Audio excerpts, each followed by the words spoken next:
Би энэ видеог бичих гэж сүүлийн 2-7 хоног мөнгөнөхгүй юу.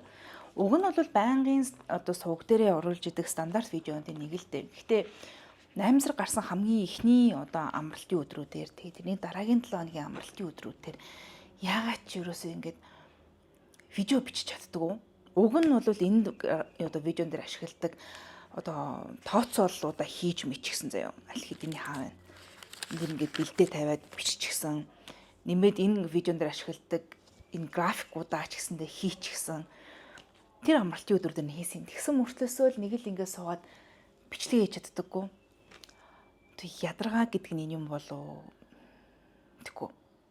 Тэр өнөө өглөө жоохон эрт босч байгаад бүр албаар өөрийгөө зөв хөшлөгийн цаашаа ингээд хин шүү гэж урам зоригжуулж агаад кофе мофего уусан шигэ.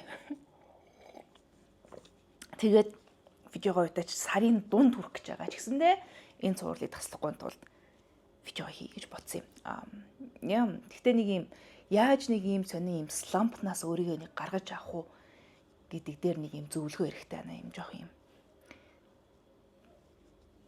Энергийн хувь жоох юм диптэй байна. За хэдийн 8 дугаар сарын гол баг хүрэх гэж байгаа ч гэсэндээ 7 дугаар сарын хувьд миний хувийн савгууд ямар сар байсныг харцгаая. Өнгөрсөн сарын мөнгө урсгалын нийт хувь хэмжээгээр наагаад үзэх юм бол нийт урсгалын маань 2893%-ийг татвар шимтгэл, 2734%-ийг хоол хүнс, 2458%-ийг хувийн хэрэглээ, 650%-ийг чөлөө цаг, за 246%-ийг тээвэр шүдэ харилцаа холбооны зардлууд, боловсрал 215%-ийг, аялал 212%-ийг, гэр ахуйн зардлууд 197%-ийг, эрүүл мэндийн зардал 144%-ийг, харин бусад зардал 351%-ийг тус бүрдүүлсэн үзүүлэлттэй байна. Айгу тийм типичний гэх юм уу да айгу тийм сарвадаагаас ингээд яг байдаг. Тэгэхээр нэг тийм энэ ингэ байлаа, энэ тийм байлаа гэдэг комментлж яриад яах вэ? Тийм нэг юугүй гэт нэг өнгөрөчдөг. Гэхдээ нэрсэн дүнгээр аваад үзэх юм бол ямар ч байсан нийт зардлынхыг аваад үзэх юм бол өмнөх саруудаасаа бол буурж орж ирсэн гэшгүй сар байгаа. Ерөнхийдөө би жоох юм нөгөө бүсээ чангалах мод руу орж байгаа байхгүй. Гэхдээ нөгөө огцом гэж ингэж чангалаагүй. Тэгэхгүй бол угаасаа жоох юм сайд өгдөг шүү дээ. Тэгэхээр нэг тиймэрхүү өөрчлөлттэй. Буцаагаад нөгөө яагаад бүсээ чангалж байгаа вэ гэдэг шалтгаан дээр явхад нэг тийм амжилттай сар 7 дугаар сар бол байгаагүй. Нэг тийм эрэл сурал хийгээд ингээд нэг хайгаад ингээд үзэхээр яг үүндээ миний ингээд аффорд хийхэд айгүй хэцүү юм байна ер нь. Үл хөдлөхөрөнгө бол ямар амар болцсон юм бэ. Миний урьдчилгаагаа ингээд цуглуулж байгаа хурд буцаагаад нөгөө байрны үнийн өсөлт хоёр миний хурд бол зөв өсөлтийг бол гүйцэхгүй байна.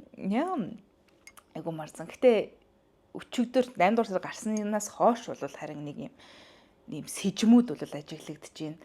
Өнөөдөр маргааштай ч юм уу нэг энэ 7 хоногтой нэг яах нь их нүг гэдэг нэг ойлгомжтой болох бах. Гэтэ нэг гой зүйл нь одоо жишээ нь нөгөө бэлэн болчихсон зүйлийг хайгаасаа илүүтэй зүгээр юм нөгөө урьдчилгаа ягаад тэгээд ингээд нөгөө хүлээх нь бол хамгийн оновчтой шийдвэр юм шиг байна л да. Миний нөхцөл байдалд угаасаа нэг талаасаа нөгөө нэг маргааш нөгөө өдөр гэл нэг гинэт ингээд нөгөө хэрэгцээ нь бас гайгүй. Гэхдээ нөгөө талаасаа нөгөө affordability гэдэг чинь худалдаа авах чадамжийн хувьд угаасаа надад тийхгүй юм болвол би бол ингээ нөгөө ашиглалтанд орж байгаа байр мэрийг үлс аффорд хийхгүй юм бэлээ. Тэгээ ипотекийн зээл мэйл ингээ хөөцөлтөн нэзрэхээгээд зээлийнхаа өсөлтийн шийдвэрлэгч хязгаалтаа нэлээд сүүлд явж илээ. Тийм болохоор ингээ одоо очер гэдэг чинь очертэй яваад лээ. Энэ үйл хөдлөл хөрөнгийн зах зээл дээр та нар яаж ингэж нөгөө амжилттай байдгийг хүмүүсээ тэрний дуршлагаас комментээр хуваалцаач. Би яах вэ? За тэгээд нэмээд бас нөгөө дараагийн нөгөө юм олдох юм бол тогтчлсон бас тийм юм дээр айгу инспирац хэрэгтэй байгаа шүү. Яг өөрийнхөөрөө бас магадгүй өөрийнхөө спейсийг бүтээх нэг тийм инспирац. Манай нэг миллениалуудын нэг юм millennial grey гэдэг чинь. Бэсээ grey бол биш илүү тийм Japan-ди маягийн юм төсөөлөд байгаа байхгүй юу. Гэхдээ тийм нэг дулаан бол биш. Гэхдээ нэг тийм хүүхүтэн бас биш. Юу ч ярьч юу. Ойрдоо өгсөн хөө видеонууд байнга хийхгүй байгаа болохоор иймэрхүү ретроспектив зүйлсүүдийг хуваалцах зүйлүүд нь видеонууд нь бага байгаа болохоор шууд хийж байгаа ганц видеон дээр нэг юм өнөд ярьчих та.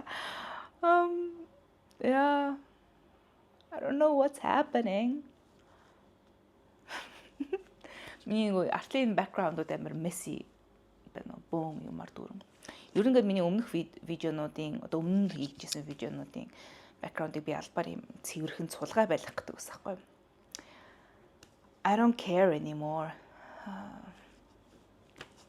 Тэгээ нэмээд угаасаа this is me нэг жоохон баг зэрэг максималист тенденсинууд бас байдаг. Гэхдээ энэ тэнүүгээр биш ядаж нэг галакс дотор байгаа юм да. Тэрний board game-ууд тэгээд тойроод нэг хэсэг бахан ном байгаа. За зүг болдож өхөр боллоо. Ажилдаа явъя. Бай.